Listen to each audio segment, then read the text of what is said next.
I built Techvision from my garage 5 years ago with nothing but code, caffeine, and a dream that kept me up 72 hours straight. Now I was sitting in the boardroom I designed, staring at faces I thought I knew. Rowan Torres, my co-founder and best friend since college, wouldn't meet my eyes. The February morning light cut through the floor-to-ceiling windows, making everyone look like silhouettes. My chest felt tight. "Devin, we're restructuring," Rowan finally said, his voice flat.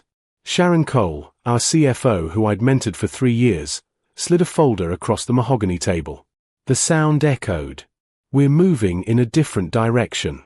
Your equity will be bought out at market value, and we're terminating your position as CTO effective immediately." The words hit like ice water. "What?" "Rowan, we built this together. We had ramen in my kitchen planning this company." "Things change," he said, checking his watch. A paycheck Philippe I'd seen him by last month for $45,000. My stomach turned. Sharon's expression was stone. "Security will escort you out. You have 20 minutes to collect personal items. Company property stays here, including your laptop and phone." I looked at the others. Jennifer Phillips from HR looked down. Tyrell Jackson, head of sales who started as my intern, examined his fingernails. Only Rowan's new advisor smiled, a sharp-toothed white man named Richard Brennan who'd appeared 3 months ago with venture capital connections and expensive suits. "You can't do this," I whispered. "We just did," Brennan said. "Welcome to business, kid." 2 security guards appeared at the door. I recognized them, Carl and Deshawn, guys I'd chatted with every morning, who I'd given Christmas bonuses to. Carl looked sick. "Mr. Thompson, we need you to come with us," he said quietly, almost apologetically. I stood on shaking legs, my mind spinning. This couldn't be real. Techvision's AI-powered logistics software was my code, my architecture, my late nights and sacrificed relationships. The office went silent as I walked through. 30 employees I'd hired, trained, celebrated birthdays with, they all suddenly found their screens fascinating. My desk was in the corner, covered with photos, me and Rowan at our first client meeting, the team at our Series A celebration, my nephew's drawing of Uncle Dev the computer wizard. Sharon appeared with a box. "Hurry up." "I have 5 years of my life here," I said, my voice cracking. "You have 15 minutes now," she replied, tapping her watch. A watch I'd helped her pick out when she got promoted. I grabbed photos, my Howard University mug, my mother's Bible she'd given me before she passed. My hands trembled as I picked up the framed patent application, the core algorithm that made Techvision worth $80 million. My algorithm. "That's company property," Brennan said, materializing beside me. He plucked it from my hands. "I invented that," I said. "On company time, company equipment. Read your contract." His smile widened. "Should have had a better lawyer, Devin." In the elevator, Carl finally spoke. "Man, this is messed up. Everyone knows your Techvision." I couldn't respond. My throat was too tight. The lobby I'd designed, the exposed brick, the motivational quotes, the vision board, blurred. Outside, February wind cut through my shirt. I'd left my coat upstairs. Of course. Security protocol. They thought of everything. My phone buzzed. Not my work phone, they'd already disabled it, but my personal cell I'd somehow kept in my pocket. A text from my girlfriend, Naomi. "Hey babe, still on for dinner? Thinking about that Italian place you love." I couldn't answer. How do you text "I just lost everything" when you can't even process it yourself? I walked. Atlanta's downtown passed in a fog. Somehow I ended up at a coffee shop near Georgia Tech, where Rowan and I used to sketch business plans on napkins. I ordered a black coffee with shaking hands. The barista, a young sister with purple braids, looked concerned. "You okay, sir?" "Just got fired from my own company," I heard myself say. She winced. "Damn, that's cold." I sat for 3 hours, staring at nothing. My phone kept buzzing. Texts from former colleagues. "Yo, what happened? Is it true you're out? Rowan is calling an all-hands meeting." Then Rowan himself called. I answered without thinking. Dev, don't do anything stupid, he said. Stupid? Rowan, what the hell? Rowan sighed, and I heard background noise, voices, celebration. Were they celebrating? Look, Brennan brought connections we needed. Real money, real growth. You're brilliant with code, but business requires compromise. You weren't willing to evolve. My blood went cold. Evolve? I built the foundation everything sits on. Without my logistics algorithm, Techvision is just another generic startup. Rowan corrected. You had the algorithm. It's ours now. That contract you signed on day one? I had a lawyer make sure everything you created belonged to the company. And the company voted you out. 3-1, by the way. I abstained. The betrayal hit deeper. You abstained? You abstained on firing your best friend. Best friends don't belong in business. Dev, Brennan taught me that.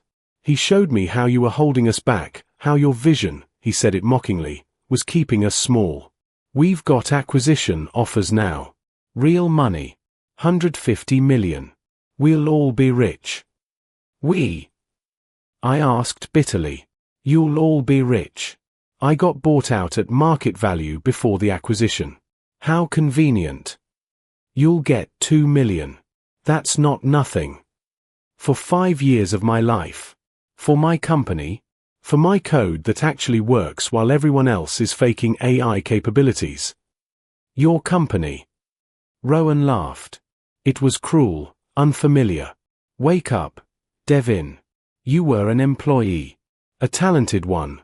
But replaceable. We've already got 3 developers ready to maintain your work. The call ended. I sat there, coffee cold, hands numb. I went home to my apartment in Midtown. The lease I'd signed when Techvision got series of funding, thinking I was secure. Naomi was there, having used her key. One look at my face and she knew. Baby, what happened? I told her everything. She held me while I shook. Not quite crying but close. Later, she made me eat.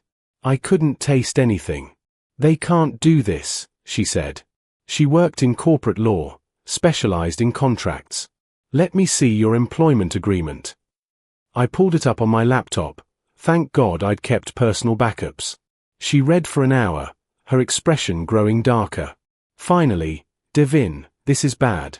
Whoever wrote this knew what they were doing. You assigned all IP created during your employment, including pre-existing IP if it was incorporated into company products. You waived your board seat in the Series A restructuring, and there's a non-compete clause that would make fighting this costly. So I'm screwed. Legally? Maybe.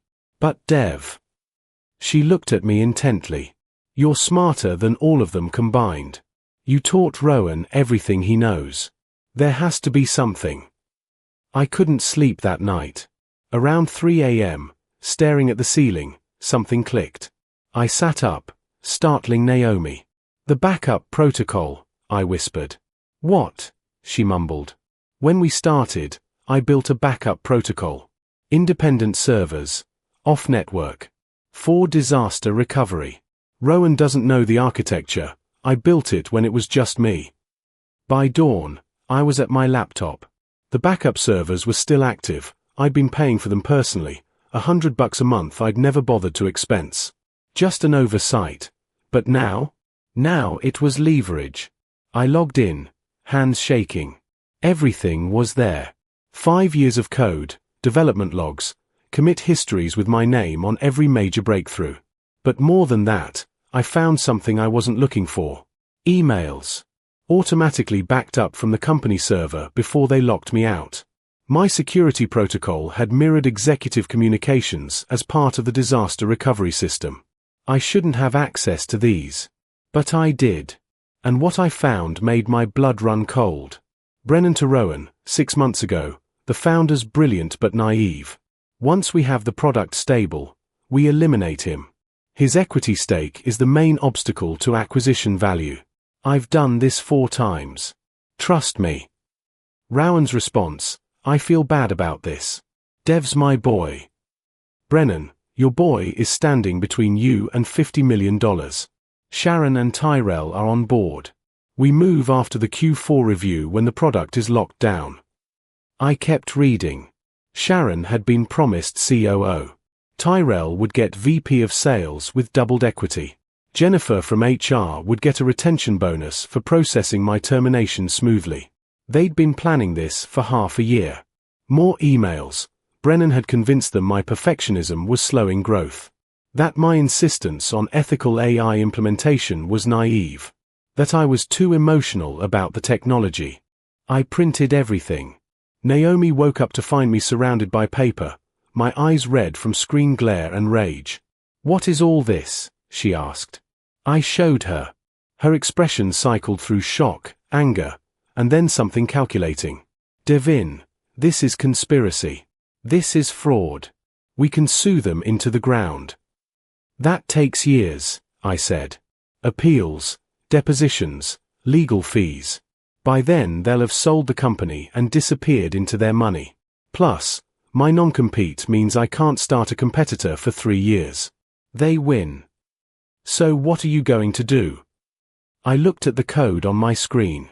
My code. My architecture. My sleepless nights and brilliant insights. "They think they have my algorithm," I said slowly. "But they have a version. The one I let them have. The one missing key components." Naomi's eyes widened. "You didn't." "Insurance," I said. When Brennan showed up, something felt wrong. I couldn't point to it, but I started keeping the critical optimization subroutines on separate development branches. The production version works, but it's only 60% efficient. The real algorithm, the one that actually scales, that's locked in my private repository. So their product works fine for current clients, but it can't handle growth. When they start onboarding the big contracts Brennan's promising, it'll collapse. Response times will quadruple. The AI will start making errors. And they have no idea why, because Rowan never understood the deep architecture. I spent 3 days in my apartment, barely sleeping. Naomi brought food and coffee, watched me work with worried eyes. "You need to rest," she kept saying. But I couldn't. Every time I closed my eyes, I saw Rowan's face telling me I was replaceable. Saw Brennan's shark smile. Saw 5 years of my life being stolen. On day 3, I made a call. "Professor Williams?" "It's Devin Thompson." Dr. Omoni Williams had been my mentor at Howard, the one who'd encouraged me to start Techvision instead of taking a corporate job. She now ran the tech transfer office at Georgia State. "Devin, I heard about Techvision. I'm so sorry." "Don't be," I said. "Professor, remember that theoretical paper I wrote senior year? The one about quantum-inspired optimization for logistics networks? The one that won the national competition?" "Of course." "That paper predates Techvision. The algorithm I built for the company was based on that research. Research I did before signing any employment agreement. Research that's academically published with my name on it." Silence. Then, "Devin, are you saying?" "I'm saying the foundational IP might not be as owned as they think it is. And I'm saying I'm ready to publish the complete algorithm, the real one, in an academic journal. With full open source code release." Her laugh was delighted. "That would make it public domain. Unpatentable." "Exactly. Their acquisition falls apart if the core tech isn't proprietary." But I wasn't done. I contacted Sam Rodriguez, an investigative tech journalist at TechCrunch who'd covered our Series A. "Sam, I've got a story for you. About startup fraud, founder theft, and AI snake oil." We met at a diner in East Atlanta. I showed him everything, the emails, the conspiracy, the incomplete algorithm they were selling. His eyes got wider with each page. "This is explosive," he said. "But Devin, you know they'll come after you. Legal threats, reputation attacks." "Let them," I said, and I meant it. "I've got truth and evidence." "What do they have?" A house of cards built on stolen work they don't even understand. Sam grinned. When do you want this published? Give me 72 hours. I also called every single one of our major clients. Personally. Starting with Nina Jackson at Fulton Distribution, our first big account. Nina, it's Devin Thompson from Techvision. I need to tell you something. Devin, we heard you left. That's a shame. You were the only one there who actually understood logistics. I didn't leave, Nina. I was forced out. And the system you're running? It's going to fail when you scale. Let me explain why. I spent 4 hours on calls, walking each client through the technical limitations they'd soon face. I didn't badmouth Rowan or trash-talk Techvision. I just told the truth about the technology's actual capabilities versus what was being promised. By midnight, 3 clients had contacted Techvision demanding technical reviews. One had already pulled their expansion contract. Rowan called me at 2 a.m. What the hell are you doing? He was panicked, drunk-sounding. Our clients are freaking out. Brennan's going crazy. You're sabotaging us. I'm telling the truth, I said calmly. Something you should have tried. We gave you $2 million. You stole a company worth 100 times that. And Rowan, your acquisition is about to fall through. Because due diligence will reveal that your proprietary AI is actually based on my published academic research from 2018. Research that predates Techvision, which means you never had exclusive rights to it. You're lying. Check my Howard University thesis. It's publicly available. The quantum-inspired optimization algorithm? That's mine, personally, from before we even incorporated. Your lawyers missed it because Brennan rushed you through forcing me out. I heard Brennan shouting in the background. Rowan's voice got desperate. Dev, please. We can work this out. We'll bring you back, give you equity, whatever you want. Now I'm valuable again? Funny how that works. I let the silence stretch. I don't want back in, Rowan. I want you to understand what you destroyed. We were building something that mattered. Real innovation, ethical AI, technology that helped people. You traded that for Richard Brennan's promises and a quick payout. So what? You're going to destroy the company? Put 30 people out of work? No, Rowan. I'm going to expose the truth. What happens after that? That's on you. The TechCrunch article dropped on Monday morning. How Techvision ousted its founder and built success on incomplete code.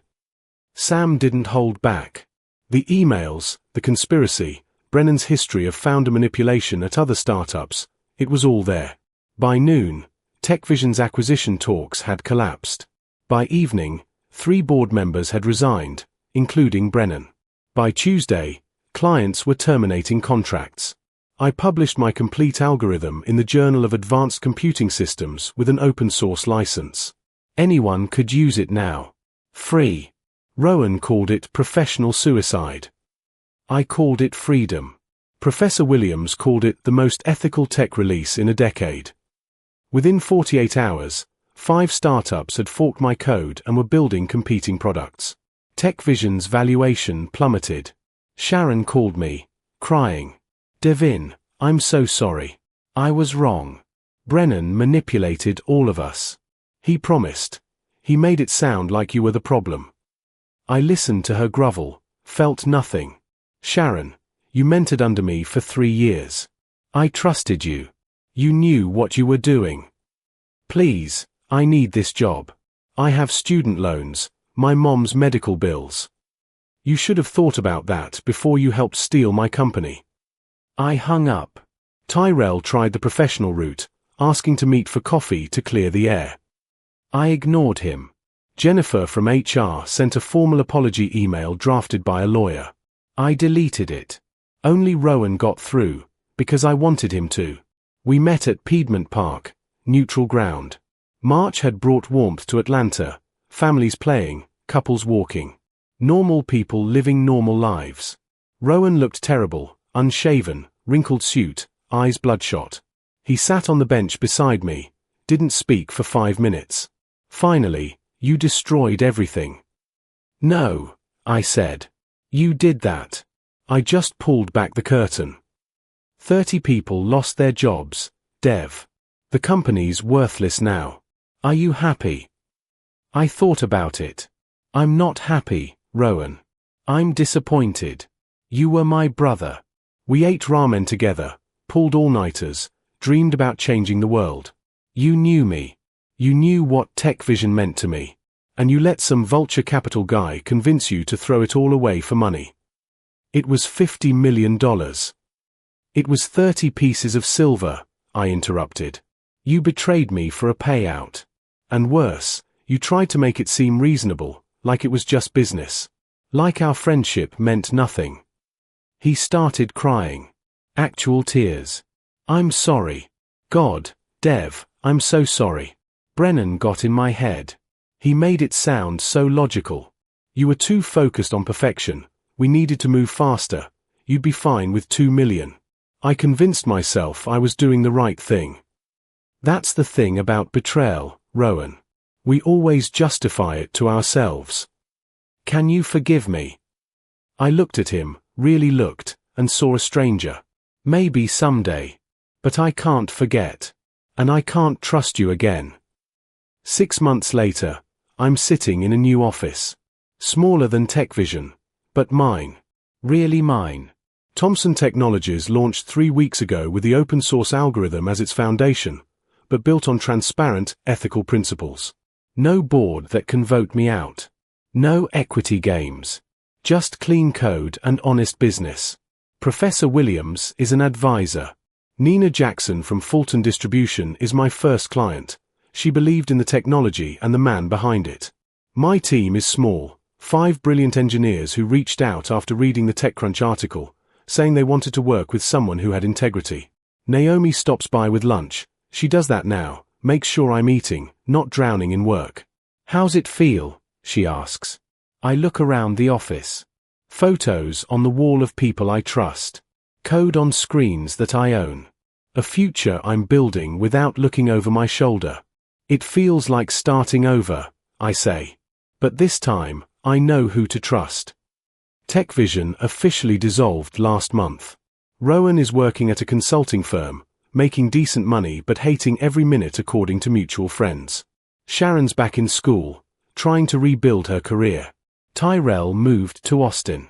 Brennan's facing SEC investigation for securities fraud at another startup. I should feel vindicated. Triumphant. But mostly I feel tired, and free, and cautiously hopeful. The betrayal taught me something valuable. Your life's work should never depend on other people's loyalty. Build something that stands on its own truth.